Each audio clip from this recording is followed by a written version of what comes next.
Yeah. and which sounds similar to what you've been through.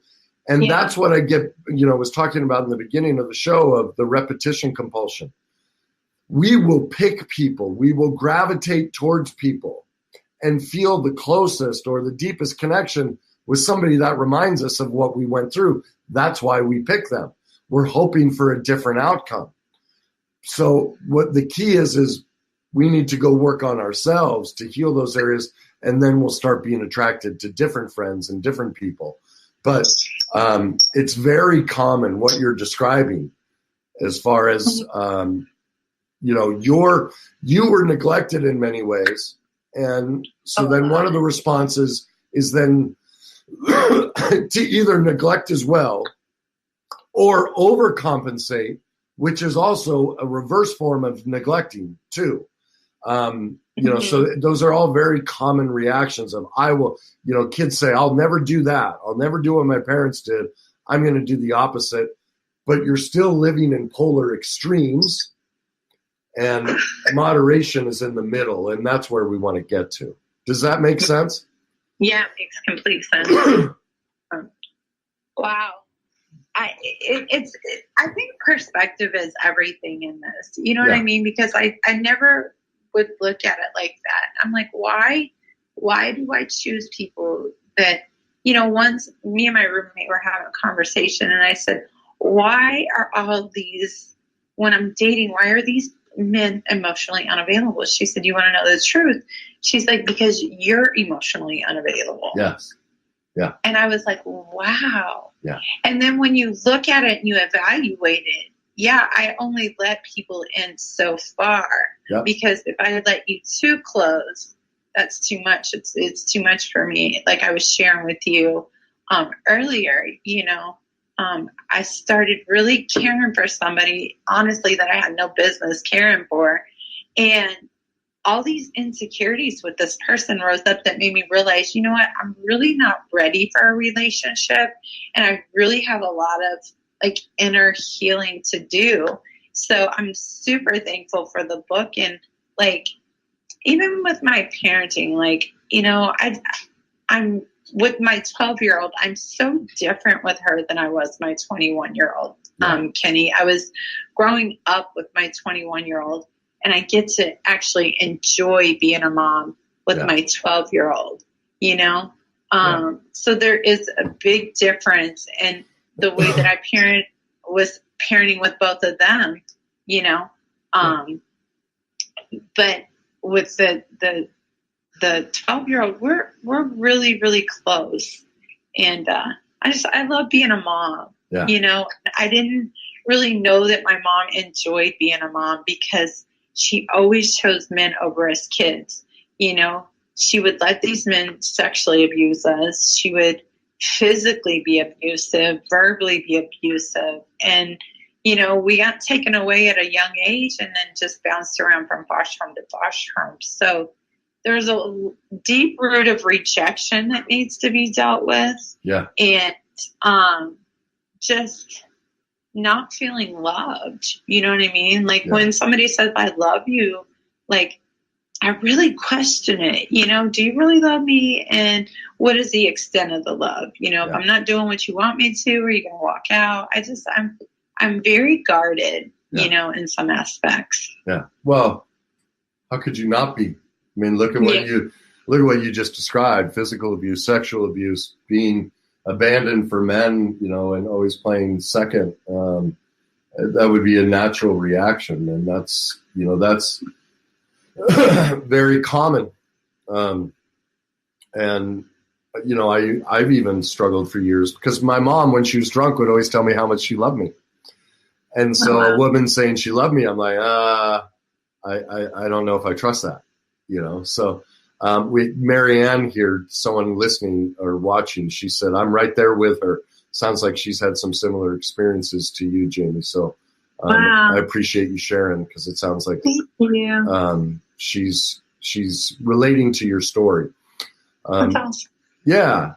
Let me make some recommendations for some books. One, this one is, where's the thing? Right? Well, here. Can you see it? There we go. The Emotionally Abusive Relationship. Now, this makes you think it's all about relationships, but they get heavily into parenting and what causes, us picking people like this. This, Jamie, after this in conjunction with my book, because you would learn why you're picking these people. Yes, you already know your friend's right. You're emotionally unavailable. But again, how could you not be based on your life experience? It takes a while, but that's a book that it's very simple to read the concepts and stuff. And so that would help you a lot. Also, as I recommend in my book, Pia Mellody, Facing Codependence and Facing Love Addiction. Those should be standard. Her books should be mandatory reading for everybody, I think. I mean, especially when it comes to relationships and parenting, because we just don't realize how much we infect our kids, even when we don't mean to. I know for me, I had to learn that parenting isn't about telling my kids what to do. It's about asking questions. And so I had to learn to turn everything. My kid goes, I want to do X, Y, and Z. And instead of a yes or a no, whatever my fear or concern was, I'd go, well, how are you going to handle this part? In other words, I kept giving the problem back to them. I let them fix it and figure it out versus being domineering, controlling, possessive, abandoning. And think of that, all the communication. I'm really letting them grow into who they want by asking them questions. I'm also teaching them how to critically think, how to deal with their emotions, all that stuff. And that's when my parenting started to shift, is when I was able to stop my knee-jerk emotional reaction. Similar.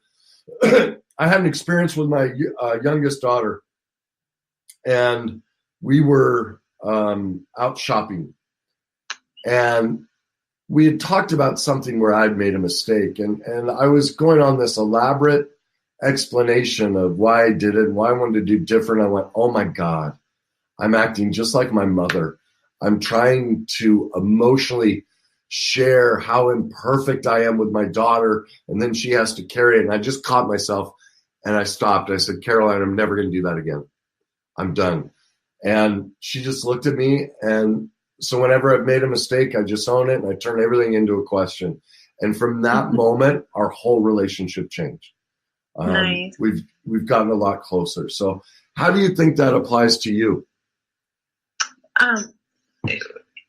And how I parent with my 20, sure. I could do so much better with my 21-year-old. I'm very much I want to tell you how to live your life. I see a lot of we're a lot alike when we were her age. And I think I could do much better in allowing her to come into her own. Yeah.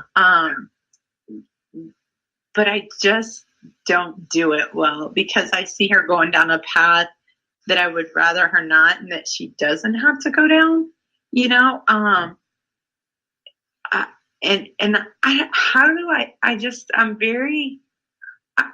I don't know how to explain, I'm not I'm more you need to get your life together. You need to get a job. What are you doing with yourself?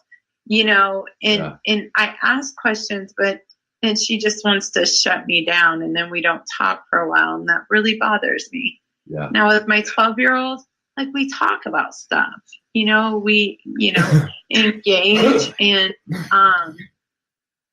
I don't freak out. You know what I mean? I find with her, I'm a lot more patient about certain things with her, because I feel like her age is different and I can do it differently with her. I messed up so big with my 21-year-old.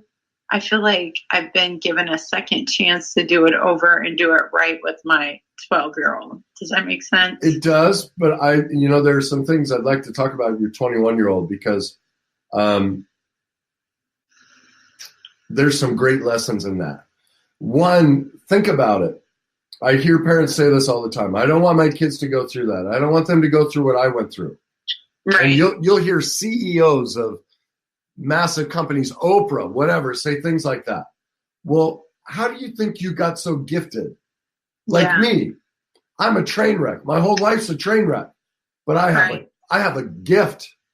Like, I'm gifted at what I do because of that train wreck. Mm-hmm. So what I try to remind parents is, I'm like, so you want to rob your kid of the gifts they're trying to teach themselves by choosing this path?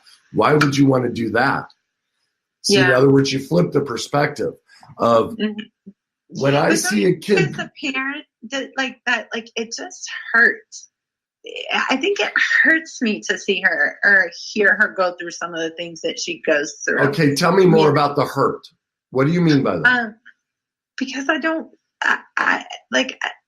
when she's living in her car, you don't have to live in your car, but I understand at the same time she's got to live her life, and I can't walk it out. And what you just said, I love, because it's the truth. Yeah. They've got to experience. And one thing I said to her just recently, I said, I don't know how to fix us. I said, I am the way that I am with you because I see the leader in you. You have great qualities in you, and sometimes we want our children to be where we want them to be, but they have to walk through. Yes. She's teaching herself how to be a leader. And this is exactly like I used to say that to one of my kids. And what I realized was what I was doing was shaming my child. I thought I was complimenting her by saying, look, you have this ability and you're not using it. You're using it against yourself. And what she needed to hear was, I trust you. I know you. I know you're going to figure this out. I have nothing but faith in what you want to do and how you're going to get there. And that's it. She doesn't, or kids never want to hear, you're so good, why aren't you doing it? That just says, oh, I'm a piece of junk. So unless I do it, you don't care about me. So now here in my imperfection, I'm not good enough for you, Mom. I'm not good enough for you, Dad. I'm only good if I'm perfect in your eyes. Well, what about me in my life? Why can't you accept me for me? Like my dad that did that to me. And so that's what I had to learn, is I was acting just like my dad. And so when I flipped it around with one of my kids and I went, you know what? I know how gifted you are. And what I see is you're trying to teach yourself how gifted you are. And if there's one thing I know about you, you're going to figure it out. And so I'm just enjoying watching you do what you do. And some of the things I won't, because I haven't talked to that child about permission, if it's okay if I say it. But most parents would never let that happen. And, but I don't want to expose my child without their permission. But most parents would do anything to stop it. And I realized that's the worst thing in this situation. Yeah. My child's trying to teach themselves something. Yeah, I don't do that. I don't interfere, and I don't, I definitely let her learn her life lessons. Yeah. Because I get it. Because, honestly, Kenny, I would not be who I am today. Yeah. I had foster parents that were so controlling. They wanted to control every move that I made. We will give you money if you do X, Y, and Z for us. And I was the type of kid that it was like, okay, you're going to tell me to go right, and I have to do it every, A, B, C, D, how you want me to do it, but I'm going to go completely left because I don't want you to control me. Yeah. So I understand that. And I understand her more than she thinks that I do, but I also have to cut the umbilical cord, is what I call it, and let her learn. Yeah. But I do interject and say things. I think for me, what I've learned out of this conversation is how I word things to her. Yes. There you go. She doesn't come to me because she doesn't want to hear the disappointment of you're not living up to my expectations. Yeah, exactly. And that's why she's not open with you, because all she's going to hear is how you're disappointed in her and how she could be better than she is. Well, who wants to hear that? Exactly. I get it. That was an apology I had to make to one of my kids when I realized I was doing that. And I went, I just realized this, I blew it. And then things really shifted with that child when I noticed it. It's like, well, remember my book, I tell a story about my one daughter, Olivia, the Grand Canyon. When I